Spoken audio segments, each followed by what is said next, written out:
Bonjour à tous. Alors, je fais d'habitude un café du samedi, vous savez. Mais là, je fais le café du jeudi, je sais pas quelle journée. Bon. Aujourd'hui, je voudrais vous parler, en fait, pourquoi je suis là depuis presque 4 ans maintenant, avec GL Citoyen, et qu'est-ce que je fais, qu'est-ce que j'espère, c'est quoi ma motivation, en fait. Parce que ça n'a pas l'air d'être très clair. Alors, moi, en fait, j'étais un type normal, un cadre, là, j'ai fait plusieurs métiers. Et j'ai eu un trou dans ma carrière. Ce trou est tombé avec la campagne électorale de 2017. Et j'ai commencé un peu à m'intéresser, on va dire, à la politique, à l'état de notre pays, parce qu'avant j'étais un simple électeur, voilà, j'étais électeur RPR, UMP, républicain, enfin voilà. Je m'intéressais à la politique, mais sans plus, hein. J'étais un peu pris dans la spirale, voilà, on gagne sa vie, on est dans les affaires, etc. On n'a pas le temps vraiment de réfléchir. Malheureusement, c'est quand on a du temps, justement, qu'on commence à voir l'état, enfin, j'ai commencé à regarder et à comprendre, en partie, je n'ai pas tout compris, à comprendre en partie pourquoi notre pays était à la dérive. Bon. Donc j'ai décidé, certains d'entre vous suivent sur les réseaux, d'écrire une trame de programme et d'aller chercher des concitoyens qui, comme moi, étaient des maristes, c'est-à-dire qui en ont marre de se faire balader, qui en ont marre qu'on leur parle comme à des enfants, qui en ont marre de voir une caste souvent d'incompétents notoires qui sont supposés être les sachants et qui se cooptent, qui se nomment, qui se protègent, etc.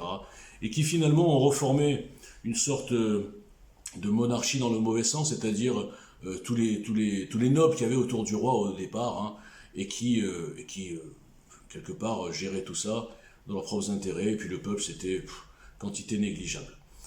Bon, alors je ne parlerai pas de l'échec relatif pour l'instant de la mobilisation, bon, parce que c'est normal, les gens attendent quelqu'un qu'ils connaissent, qu'ils ont vu à la télé, qui vient de partis politiques, ils ont été élevés à ça, les gens, donc ils peuvent pas se dire que quelque chose qui est dans aucun média, qui est complètement hors système, qui est d'ailleurs boycotté, qui est ostracisé, puisse être intéressant. Mais donc c'était au départ des constats politiques. Je n'avais pas encore saisi la dimension, je peux le dire aujourd'hui, diabolique de la spirale dans laquelle cette caste a mis notre pays, contre la volonté du peuple, hein, puisqu'on ne leur dit pas le plan global. Plan, ça sonne tout de suite complotiste. En fait, pas du tout. En fait, pas du tout. Il est évident aujourd'hui, et la Covid depuis un an est l'exemple vraiment qui montre tout à découvert, hein, comme je le dis souvent, quand une caste ou un pouvoir a tous les pouvoirs, justement, comme c'est le cas actuellement, les preuves ne servent à rien. On peut prouver toute la journée, pas que moi, plein de gens, que la Covid est une escroquerie de haut niveau, de haut niveau, on peut pas dire autre chose. Ça sert à rien, puisque c'est pas diffusé, et puisque tout de suite, dès qu'on conteste les versions officielles, on est traité de complotiste. Et vous savez, de toute façon, par définition, que quand il y a version officielle, ça veut bien dire déjà qu'on est sous une forme de dictature. Puisque tout ce qui conteste la version officielle, c'est ou interdit, ou suspendu, ou évacué, ou même des fois incarcéré, voire mis en asile psychiatrique. On a vu des cas, on est dans un truc incroyable.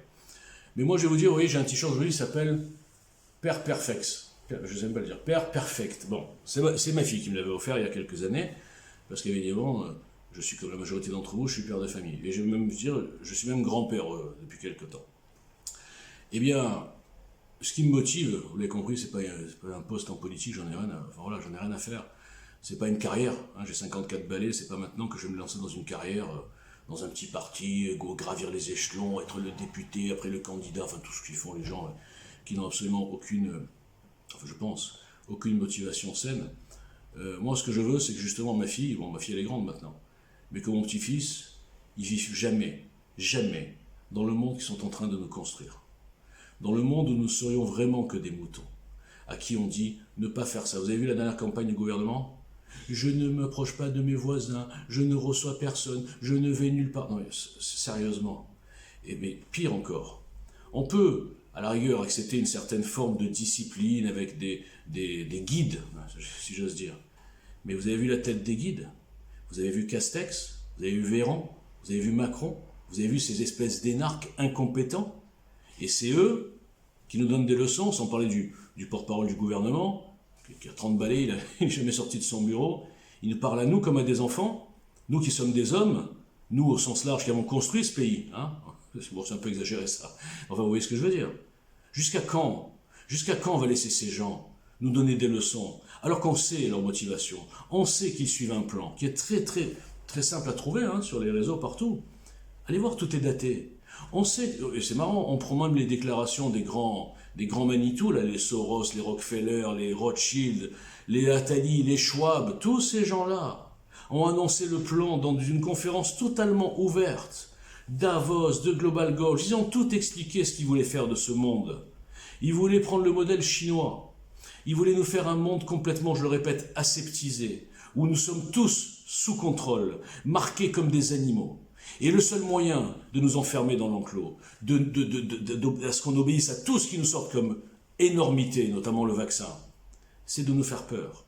La stratégie de la peur, qui a déjà été utilisée, vous pouvez vous renseigner, par les nazis. Eh oui, la dictature sanitaire a déjà été utilisée. À l'époque, le virus, c'était pas la Covid, c'était les Juifs. Et quand vous arrivez à manipuler des masses, comme ils le font grâce à 99% des médias, dont les propriétaires sont eux-mêmes complices, mécènes, soutiens et ont participé à la mise en place de leur VRP Emmanuel Macron. Et bien là, nous y sommes. Et je vois dans les réseaux partout, même dans les rues, je vois très peu de résistants.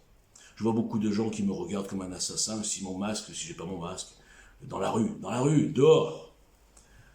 Bon, je ne vais pas m'énerver, je veux juste vous dire que rien n'est impossible.